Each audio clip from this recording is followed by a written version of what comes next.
Hi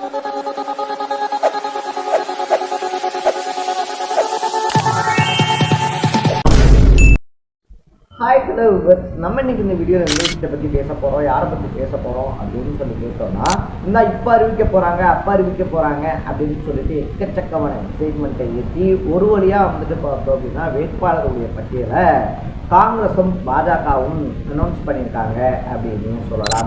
என்னதான் தேசிய அரசியலில் வந்துட்டு காங்கிரஸும் பாஜகவும் புலிகளாக இருந்தாலும் கூட தமிழ்நாட்டில் மாநில அரசியலில் வந்துட்டு பார்த்தோம் அப்படின்னா திமுக அதிமுக இருக்காங்க இல்லையா, அவங்களுடைய கைகள் தான் ஓங்கி இருக்கு அப்படின்னு சொல்லலாம். ஸோ வழக்கம் போல வந்துட்டு பார்த்தோம் அப்படின்னா எதிரெதிர் புலிகளில் வந்துட்டு காங்கிரஸும் பாஜகவும் தஞ்சம் புகுந்திருக்கு அப்படின்னு தான் சொல்லணும். ஸோ 27 சீட்டு 28 சீட்டு அப்படின்ற மாதிரி திமுகவும் இன்னொரு பக்கத்தில் அதிமுகவும் பார்த்தோம்னா காங்கிரஸுக்கும் பாஜகவுக்கும் சீட்டுகளை கொடுத்தும் கூட யார் வேட்பாளர் அப்படின்றத முடிவு பண்ணுறதுல ரெண்டு கட்சியிலையுமே எக்கச்சக்கமான புகைச்சல்கள் இருந்துச்சு அப்படின்னு சொல்லலாம். அதை தாண்டியும் வந்துட்டு பார்த்தோம் அப்படின்னா வேட்பாளர்களை இறுதி பண்ணி வேட்பாளருடைய பட்டியல் அப்படின்றதும் வெளியிடப்பட்டிருக்கு. ஸோ ரெண்டு கட்சியிலையுமே வந்துட்டு பார்த்தோம் அப்படின்னா இந்த வேட்பாளர் பட்டியல் அப்படின்றது புகைச்சலை ஏற்படுத்தியிருக்கு. ஸோ யார் யார் வேட்பாளர், அதை தாண்டி வேட்பாளர் பின்னணியில் இருக்கக்கூடிய விஷயங்கள் என்ன, இதை தாண்டி வந்துட்டு இந்த வேட்பாளர்கள் வரக்கூடிய எலெக்ஷன்ல ஜெயிக்கிறதுக்கான வாய்ப்பு எப்படி இருக்கு அப்படின்ற மாதிரி பல விஷயங்களை தான் நம்ம பேச போறோம். அதுக்கு முன்னாடி நம்ம சேனலுக்கு நீங்க புதுசா வந்திருந்தீங்க அப்படின்னா இதே மாதிரி அப்பப்போ அப்டேட்டா போயிட்டு இருக்க விஷயங்கள், அது கரண்ட் அஃபேர்ஸா இருந்தாலும் சரி, பாலிடிக்ஸா இருந்தாலும் சரி, ஸ்போர்ட்ஸா இருந்தாலும் சரி, அப்பப்போ அப்டேட்டா போயிட்டு இருக்க விஷயங்கள் இருக்கு இல்லையா, அதை நீங்க தொடர்ந்து தெரிஞ்சுக்கணும் அப்படின்னு ஆசைப்பட்டீங்கன்னா மறக்காம சேனலை ஃபாலோ பண்ணி சப்ஸ்கிரைப் பண்ணிக்கோங்க. ஸோ ஃபர்ஸ்ட் ஆஃப் ஆல் வந்துட்டு பார்த்தோம் அப்படின்னா பாஜக சைடு எடுத்துக்கிட்டோம்னா பாஜகவினுடைய வேட்பாளர்கள் பட்டியல் அப்படின்றது வெளியாயிருக்கு. எக்ஸ்பெக்ட் பண்ண மாதிரியே வந்துட்டு பார்த்தோம் அப்படின்னா மயிலாப்பூர் தொகுதியில் தமிழிசை சவுந்தரராஜன், கோவை வடக்கில் வானதி சீனிவாசன், அவினாசி தனி தொகுதியில் எல் முருகன் அப்படின்னு சொல்லிட்டு பலமான வேட்பாளர்கள் களமிறங்கியிருக்காங்க அப்படின்னு சொல்லலாம். ஸோ எக்கச்சக்கமான எதிர்பார்ப்பு மத்தியில் பாஜக தலைமையை கூப்பிட்டு பார்த்தோம் அப்படின்னா வரக்கூடிய எலெக்ஷனில் நீங்கள் போட்டி போட்டே ஆகணும் அப்படின்னு சொல்லிட்டு அண்ணாமலையை சொல்லியும் கூட அண்ணாமலை இந்த எலெக்ஷனை புறக்கணிச்சிருக்காரு அப்படின்னு சொல்லலாம். இப்போ அண்ணாமலையினுடைய பெயர் வந்துட்டு வேட்பாளர் பட்டியலில் இல்லாதது ரொம்ப பெரிய அதிர்ச்சியை ஏற்படுத்தியிருக்கு, தமிழ்நாட்டு அரசியலில் சலசலப்பையும் ஏற்படுத்தியிருக்கு அப்படின்னு சொல்லலாம். நான் வந்துட்டு போட்டி இல்லை, நான் பிரச்சாரம் பண்ணுறதுக்கு ரெடி அப்படின்னு சொல்லிட்டு அண்ணாமலை பிரச்சாரத்துக்கு போனாலும் கூட பாஜகவினுடைய தலைவர்கள் பியூஷ் கோயலாக இருந்தாலும் சரி, ஏன் மோடி அவர்கள் பங்கேற்கக்கூடிய கூட்டத்திலேயா இருந்தாலும் சரி, நீங்கள் டெஃபினட்டாக கண்டிப்பாக கலந்துக்கிட்டே ஆகணும் அப்படின்ற உத்தரவுகள் பறந்திருக்கு அப்படின்னு சொல்லலாம். அதனால தான் வந்துட்டு கட்சியினுடைய மையக்குழு கூட்டம் நடந்தப்ப புதுச்சேரியில் இருந்த அண்ணாமலையை ஹெலிகாப்டர்லாம் அனுப்பிச்சு கூப்பிட்டு வந்தாங்க. இப்பயுமே கேரளாவில் வந்துட்டு பிரச்சார பயணத்தில் இருக்கிறவர்கிட்ட இல்லை மோடிஜி வரக்கூடிய கூட்டத்துக்கு நீங்கள் கண்டிப்பாக வரணும் அப்படின்னு சொல்லிட்டு கட்டளை பிறப்பிக்கப்பட்டிருக்கான். ஸோ அண்ணாமலை சைட்லேருந்து வந்துட்டு பார்த்தோம் அப்படின்னா நான் வந்துட்டு பிரச்சாரம் பண்ணுறதுக்கு ரெடி அப்படின்னு சொல்லி அண்ணாமலை அனௌன்ஸ் பண்ணாலும் கூட அண்ணாமலையினுடைய ஆதரவாளர்கள் இந்த எலெக்ஷனில் உள்ளடி வேலை பார்த்துடக்கூடாது, அதன் மூலியமாக வந்துட்டு பார்த்தோம் அப்படின்னா கட்சியினுடைய வேட்பாளர்கள் தோல்வியை தழுவிடக்கூடாது அப்படின்றது தான் பாஜகவினுடைய ரொம்ப பெரிய கணக்காக இருக்கான். ஏன்னா அண்ணாமலை வந்துட்டு வெளியே சிரிச்சுக்கிட்டே இருக்க மாதிரி இருந்தாலும் உள்ளே வந்துட்டு வேலை ஏதாவது பார்த்துட்டாரு அப்படின்னா அது கட்சியினுடைய ஓட்டு சதவீதத்தை பெரிய அளவில் பாதிச்சிடும் அப்படின்றதுனால தான் அண்ணாமலையை வலுக்கட்டாயமாக ஒவ்வொரு கூட்டத்துக்கும் வந்தே ஆகணும் அப்படின்னு சொல்லிட்டு ஆர்டர் போடுறாங்க.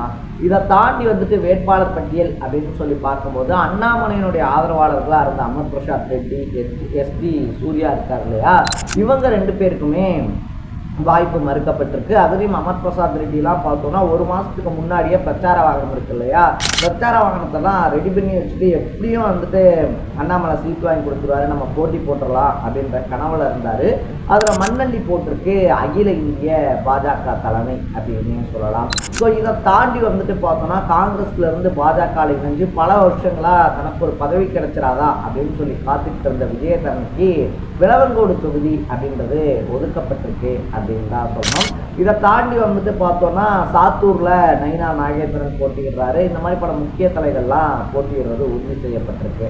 அப்படியே பாஜக சைடு விட்டுட்டு காங்கிரஸ் சைடு வந்தோம் அப்படின்னா காங்கிரஸை பொறுத்த வரைக்குமே வேட்பாளர் பட்டியலில் எப்பயுமே கோஷ்டி மோதல்கள் இருக்கும். திருநாவுக்கரசு அவர்களுக்கு ஒரு கோஷ்டி, ப. சிதம்பரம் அவர்களுக்கு ஒரு கோஷ்டி, செல்வ பிறந்தகைக்கு ஒரு கோஷ்டி அப்படின்னு சொல்லிட்டு ஸோ இருக்கக்கூடிய காங்கிரஸ் கட்சியினுடைய கோஷ்டிகளுக்கு 2 பேர் 3 பேர், அதாவது என் கோஷ்டிலேருந்து ஒரு 2 பேருக்கு சீட்டு, உன் கோஷ்டிலேருந்து ஒரு 2 பேருக்கு சீட்டு அப்படின்ற மாதிரி பேசி தான் இந்த டைம் சீட்டே வாங்கியிருக்காங்கன்னா அதுலேயும் 3 புதுமுகங்களுக்கான வாய்ப்பு அப்படின்றது கொடுக்கப்பட்டிருக்கு அப்படின்னு சொல்கிறாங்க. அதுலேயும் லாஸ்ட் வீக் வந்துட்டு பார்த்தோம் அப்படின்னா காங்கிரஸ்ல இணைஞ்ச தமிழ்குமரன் இருக்கார் இல்லையா, அவருக்கு வந்துட்டு பெண்ணகரம் தொகுதி அப்படின்றது ஒதுக்கப்பட்டிருக்கு. ரொம்பவே வந்துட்டு வலுவான தொகுதி. அதை தாண்டி வந்துட்டு காங்கிரசினுடைய கைகளில் இருக்கக்கூடிய ஒரு தொகுதியில தமிழ்குமரனுக்கு வாய்ப்பு அப்படின்றது கொடுக்கப்பட்டிருக்கு அப்படின்னு சொல்லலாம். பாமக சைடில் அவங்க அப்பா இருந்தாலும் கூட தமிழ்குமரன் காங்கிரஸ்ல இருந்து சீட்டு வாங்கியிருக்காரு. வரக்கூடிய எலெக்ஷன்ல எப்படியும் டெஃபினட்டா அவர் ஜெயிப்பாரு அப்படின்னு சொல்றாங்க. ஏன்னா அந்த அளவுக்கு வந்துட்டு ஒரு வலுவான பேக்ரவுண்ட் இருக்கக்கூடிய ஆளு அப்படின்னு சொல்லப்படுது. இதை தாண்டி வந்துட்டு ஸ்ரீபெரும்புதூர் இருக்கு இல்லையா, ஸ்ரீபெரும்புதூர் தொகுதியில மறுபடியும் செல்வ பெருந்தகை போட்டியிடுறாரு அப்படின்னு சொல்லலாம். இந்த மாதிரி பல தலைவர்களுடைய லிஸ்ட் அப்படின்றது வெளியிட்டிருந்தாலும் கூட இவங்கெல்லாம் இந்த டைம் மறுபடியும் அதே தொகுதிகளில் பெரும்பாலானவங்க வந்துட்டு அதே தொகுதிகளில் தான் போட்டிடுறாங்க. ஒரு சிலர் தான் வந்துட்டு பார்த்தோம்னா தொகுதிகளை மாற்றி போட்டிடுறாங்க. ஸோ அப்படி போட்டிடுறவங்க மறுபடியும் ஜெயிக்க முடியுமா, ஜெயிக்கிறதுக்கான வாய்ப்புகள் இருக்கா அப்படின்னு சொல்லிட்டும் பலரும் நேற்றுலேருந்து விவாதம் பண்ண ஆரம்பிச்சிருக்காங்க அப்படின்னு சொல்லலாம். எது எப்படியோ நம்ம வந்துட்டு வேட்பாளர் அனௌன்ஸ் பண்ணிட்டோம், எலெக்ஷனை வந்துட்டு பார்த்துக்கலாம் அப்படின்ற தைரியத்தில் இருக்கான் பாஜக. உள்ளேயே வந்துட்டு நீங்கள் இவ்வளோ கோஷ்டி மோதல் அப்படின்றத பண்ணிக்கிட்டு இருக்கீங்க, நீங்கள் வந்துட்டு எப்படி ஒன்றா இருந்து தேர்தலில் ஜெயிச்சு கொடுக்க போகிறீங்கன்னு தெரிலையே அப்படின்ற புலம்பலில் இருக்கான் காங்கிரஸ். இதை தாண்டி வந்துட்டு பார்த்தோம் அப்படின்னா காங்கிரஸும் பாஜக இருக்கு இல்லையா, காங்கிரஸும் பாஜகவும் இப்படி வந்துட்டு ஒரு குழப்பமான சூழ்நிலையில் அவங்களுக்குள்ளேயே அடிச்சுக்கிட்டு இருக்க வரைக்கும் தான் நமக்கு நல்லது அப்படின்ற மைண்ட் செட்டில் இருக்காங்களாம் திமுகவும் அதிமுகவும். ஏன்னா இவங்க கூட்டணிக்கு தான் தேவையே தவிர இவங்க தனிப்பெரும்பான்மையாக வந்துட்டு கட்சியை வளர்த்துட்டாங்க அப்படின்னா அது நாளைக்கே நமக்கே வந்துட்டு பெரிய பிரச்சனையாக மாறிடும். அப்படின்றதுனால இந்த கோஷ்டி மோதல் இதெல்லாம் பார்க்காம வந்துட்டு அவங்களுக்கு ஆதரவாக என்னதான் காங்கிரஸ் பாஜக இருந்தாலும் அந்த கட்சியில இருந்தும் திமுகக்கும் அதிமுகக்கும் ஆதரவா இருக்கக்கூடிய தலைவர்கள், அந்த தலைவர்களுடைய விசுவாசிகள் இருக்காங்க இல்லையா, அவங்களுக்கு கேட்கப்பட்ட சீட்டுகளை ஒதுக்கி கொடுத்துருக்கான் திமுக அதிமுக தலைமை. ஸோ வரக்கூடிய தேர்தலில் எப்படியாவது ஆட்சியை தக்க வச்சே ஆகணும் அப்படின்னு திமுக தலைமையும், ஆட்சியை மறுபடியும் பிடிச்சே ஆகணும் அப்படின்னு சொல்லிட்டு அதிமுகவும் படு பயங்கரமான வேலைகளில் இறங்கியிருக்காங்க அப்படின்னு சொல்லலாம். ஸோ பாஜக அண்ட் காங்கிரஸினுடைய வேட்பாளர்களை பற்றி நீங்கள் என்ன நினைக்கிறீங்க, அதில் யார் ஜெயிக்கிறதுக்கான வாய்ப்பு இருக்குது அப்படின்றத கமெண்ட் பண்ணிவிட்டு மறக்காம சேனலை ஃபாலோ பண்ணி சப்ஸ்கிரைப் பண்ணிக்கோங்க. நாளைக்கு இதே மாதிரி ஒரு இன்ட்ரெஸ்டிங்கான வீடியோவோட சந்திக்கலாம். பாய் பாய்.